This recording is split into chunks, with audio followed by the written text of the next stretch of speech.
ওকে, সবাইকে আমার ইউটিউব চ্যানেলে স্বাগতম। আজকে একটা খুব গুরুত্বপূর্ণ বিষয় নিয়ে আলোচনা করব।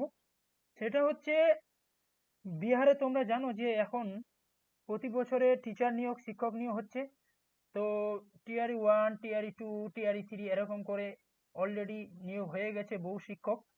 তো এবারে টিআরই 4, যারা যারা টিআরই 4-এ বসেছিলে এবং স্টেট কোয়ালিফাই করেছিলে, তো তাদের রেজাল্ট কার্ডগুলো পাবলিশ করেছে। তো সেই রেজাল্ট কার্ডগুলো নেওয়ার জন্য বিহারে পাটনাতে যেতে হবে। তো সেইখানে মোট 11টা বিদ্যালয়ে বিভিন্ন ডেটে তোমাদের রেজাল্ট কার্ডগুলো দেওয়া হবে, এবং কি কি ডকুমেন্ট নিয়ে যেতে হবে, কার কোন দিন পড়েছে সেটার উপর এই ভিডিওটা বানানো। তো বেশি কথা না বলে আর মূল আলোচনার পর্বে আসা যাক। যে কি বলেছে এখানে দেখো, बिहार विद्यालय परीक्षा समिति पटना द्वारा स्टेट 2024 का परिचय पत्र अर्थात परिणाम पत्र अर्थात रेजल्ट कार्ड उपलब्ध करवाया गया है। যে বিহার সরকার দ্বারা 2024 সালে যে স্টেট পরীক্ষা হয়েছিল তার রেজাল্ট কার্ডগুলো দেওয়া হয়েছে। इनमें पटना जिले के अभ्यर्थी के साथ साथ बिहार राज्य के बाहर के अभ्यर्थियों का परिणाम पत्र रेजल्ट कार्ड उपलब्ध करवाया गया है। অর্থাৎ এখানে বিহার রাজ্যের ছেলে মেয়েদের অর্থাৎ বিহারের যে সমস্ত ছাত্রছাত্রীরা এই পরীক্ষায় বসেছিল, তার সাথে সাথে বিহার রাজ্যের অন্যান্য, বিহার বাদ দিয়ে অন্যান্য রাজ্যের যে সমস্ত ছাত্ররা বা যারা যারা পরীক্ষায় বসেছিল তাদের রেজাল্ট কার্ডগুলো দেওয়া হয়েছে। সেই রেজাল্ট কার্ডগুলো, সেই পরীক্ষায় মোট পরীক্ষার্থী বসেছিল 1,71,303 জন পরীক্ষার্থী এই পরীক্ষায় বসেছিল। তো তাদের রেজাল্ট কার্ডগুলো দেওয়া হয়েছে, এবং কোন কোন ডেটে দেওয়া হয়েছে, কতগুলো ইনস্টিটিউটে দেওয়া হবে এখানে দ্বিতীয় নম্বরে আছে। ইনকে वितरण हेतु स्टेट 2024 के पेपर 1 एवं पेपर 2 के आधार पर দিনাঙ্ক অর্থাৎ যে এই পরীক্ষায় যারা যারা বসেছিল পেপার 1 এবং পেপার 2, তাদের দিনাঙ্ক অর্থাৎ তাদের যে দিনগুলো নির্ধারণ করা হয়েছে, যেমন 15 তারিখ, 16 তারিখ, 17 তারিখ, 19 তারিখ, 21 তারিখ, 22 তারিখ এবং 24 তারিখ, এই তারিখগুলোতে কিন্তু রেজাল্ট কার্ডগুলো দেওয়া হবে। মোট বলছে কুল 11 বিদ্যালয় মে, বলছে মোট 11টি বিদ্যালয়ে এই রেজাল্ট কার্ডগুলো বিতরণ করা হবে। সময় 11:30 থেকে বিকেল 4টে পর্যন্ত এই কার্ডগুলো দেওয়া হবে।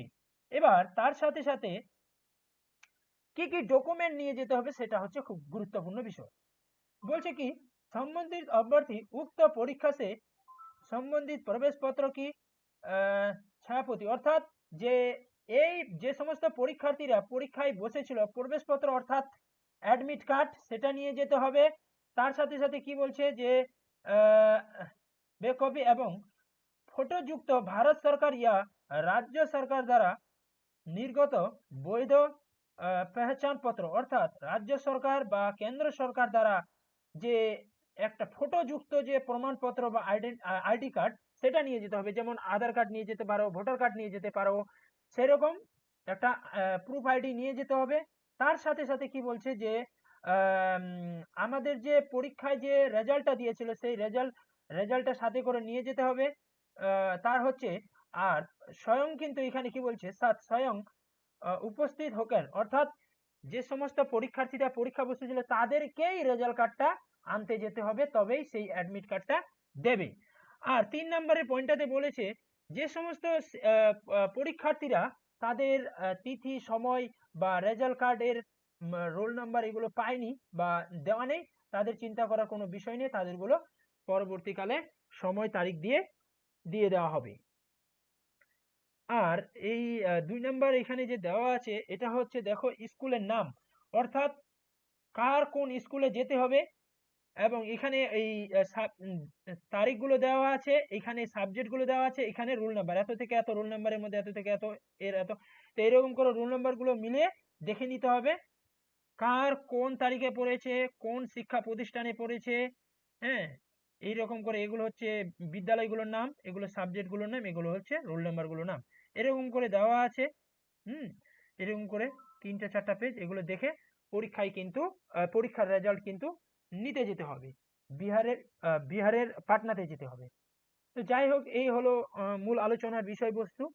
যারা আমার চ্যানেলের সাথে জুড়ে আছো তাদেরকে অসংখ্য ধন্যবাদ, এবং যদি ভালো লাগে অবশ্যই লাইক শেয়ার করবে এবং কমেন্ট করে জানাবে, এবং চ্যানেলটা যাদের সাবস্ক্রাইব করেনি অবশ্যই সাবস্ক্রাইব করে নিবে। থ্যাংক ইউ সবাইকে।